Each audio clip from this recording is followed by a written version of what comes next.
Assalomu alaykum kanalimiz a'zolari, kanalga like bosib podpiska olib qo'yinglar. Malina qulupnay haqida ma'lumotlar berib boramiz o'zimiz bilgancha.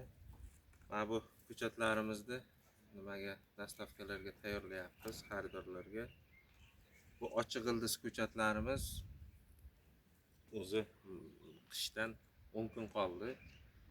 Shu 10 kun ichida ekib bo'linish kerak. Endi bilmaymiz ob-havolarimiz qanday issiq bo'lib ketadi. Issiq bo'lib ketaversa shunday bu ochiq ildizni martga o'tib ekish to'xtatilishi kerak. Biz o'zimiz ham ko'chatlarni chiqarishni to'xtatamiz. Bular 1 yil hosil bergan kattaroq nima ko'chatlar.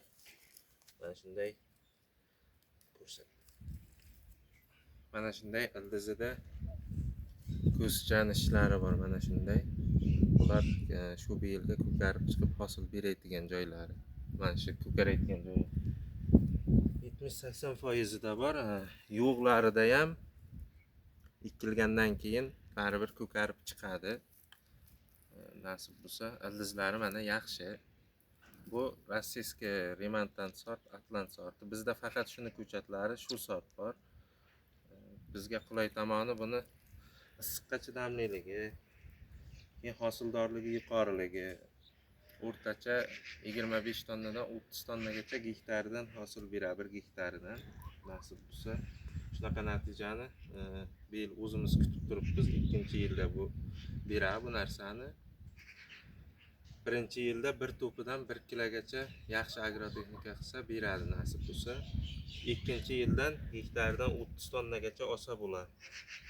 Ochiq tomir ko'chatlarni ekish vaqti 1 hafta 10 kun qoldi. Olg'ichlar bo'lsa telefon nomerlari qo'yamiz, bemalol telefon qilaverasizlar, ma'lumotlari beriladi, ekilish tartibi, boshqa ishlar. Keyin mana shu Samarqand Malina qulupnay kanaliga kirsalaringiz 2025-yil shu ko'chatlar hosil bergan holati videolari bor. O'shandan hosillarni ko'rib olishlaringiz mumkin. Hozir bu ko'chatlar tugagandan keyin nasib bo'lsa aprelda tuvakchalarda zakrit sistemada o'stirilgan ko'chatlarimiz bo'ladi. O'sha ko'chatlarni hozir ko'rsatib o'tib ketamiz. Azizlar, mana bu tuvakchadagi hozir aytib o'tgan ko'chatlarimiz. Bu yerda ham hammasi atlant sorti. Bular fevral oxiri ekilgan edi. Mana ko'chatlarimiz birin-ketin chiqib ham kelyapti. Nasib bo'lsa, oldin chiqqanlari 3-4-5 sm bo'lib o'sib ham qoldi.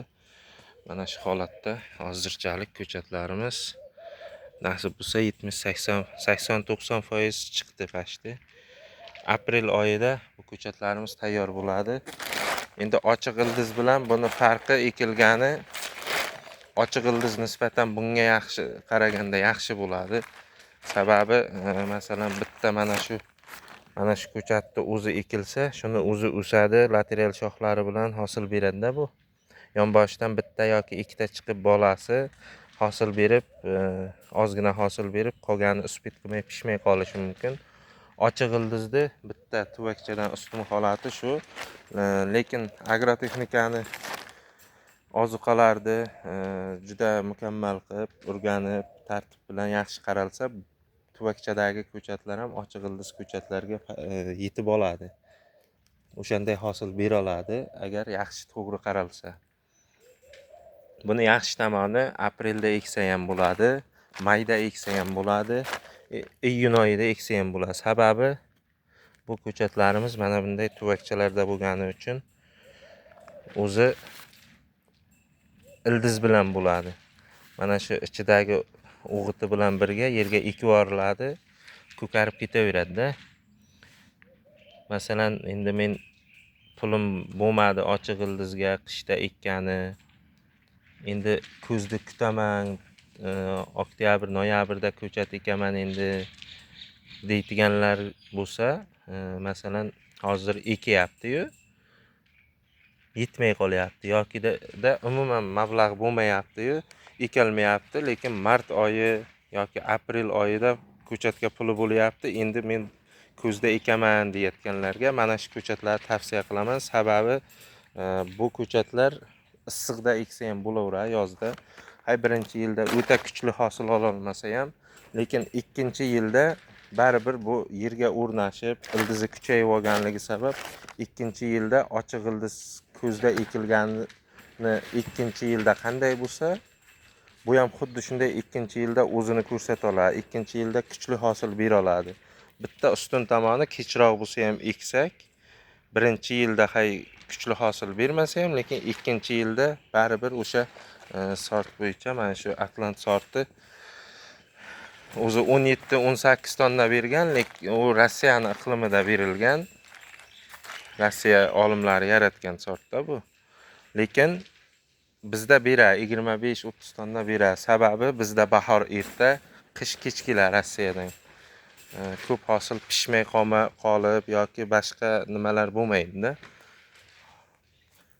Ancha-muncha massaviy hosilni olib bo'lib, keyin uyquga ketasiz, qish kelib sovug'irib. O'shaning uchun tuvakchani ekishni ham tavsiya qilaman. Ikkinchi yilda yaxshi kuchli hosilga o'tadi, nasib bo'lsa bu ham. Mana bu yerda Black Remontant Ejevika amerikanskiy sort. Mana bu ham ko'karib chiqishni boshlagan. Nasib bo'lsa Black sorti sotuvda bor.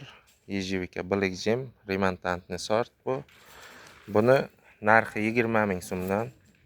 Mana shunday tuvakchalarda bo'ladi bu ham. Bu ham aprel oyida tayyor bo'ladi. Ejevika aprelda 10-15lariga bo'ladi. Mana bu malinalarimiz nasib bo'lsa aprelda boshi bilan tayyor bo'lib qoladi ko'chatlarimiz. Buni ham narxi 20 ming so'm malina Atlant sorti. Hozir ko'rsatganim video boshidagi ochiq ildizni bu tuvakchada o'stirilgan holati. E'tibor qilsalaringiz, mana tuvakchalarga biz ildizni ko'proq qo'yganmiz. Bitta tuvakchada 3 ta, 4 talab 5 tagacha chiqyapti mana. Bitta mana shunda 1, 2, 3 ta. Bunisida bitta, 2 ta, 3 ta, 4 ta, 5 ta. O'shanaqa. Mana bunda ham 2 ta chiqib kelyapti mana. Bitta, 2 ta. Buni narxi 20 ming so'm tuvakchadagini, ochiq ildizdagisini narxi 25 ming so'mdan. Bemalol nomerlarimizni qo'yib qo'yamiz, telefonlashib, kelib olib ketishlarga uyimizda bor. Agar kela olmayotganlarga bemalol aytaverasizlar, dastavka pochta orqali yoki taksilar orqali chiqarib yuboriladi. Ma'lumotlar agronomlik xizmati buni ekkanimdan keyin qanday qilaman, nima qilaman degan savollarga bemalol Telegram gruppamiz ham bor, Samarqand Malina Qulupnay. Instagramda ham shu profilimiz bor, shu nom bilan. Bemalol murojaat qilaverasizlar. Telefonlarimizga telefon qilib, mabodo tusholmay qolsalaringiz, uchiq paytlarda telefon qilib, SMS yoki Telegram orqali yozib qo'ysalaringiz, albatta javob qaytariladi. Ma'lumotlar berib, bizdan ko'chat olganlarga 1 yil mobaynida hosil tugatguncha nima qilish kerak, qanaqa o'g'it berish kerak, nimalar qilish kerak, hammasi o'rgatilib boriladi. Bizda faqat Atlant sorti bor. Boshqa sortlarda ko'chati bizda yo'q. Nasib inshaalloh kelasi yildan ularni ham yo'lga qo'yamiz. Kanalimizga podpiska bo'lib, like bosib qo'yingizlar. Albatta kengroq tarqalishi uchun ham ko'pchilikka foydali bo'lishi uchun.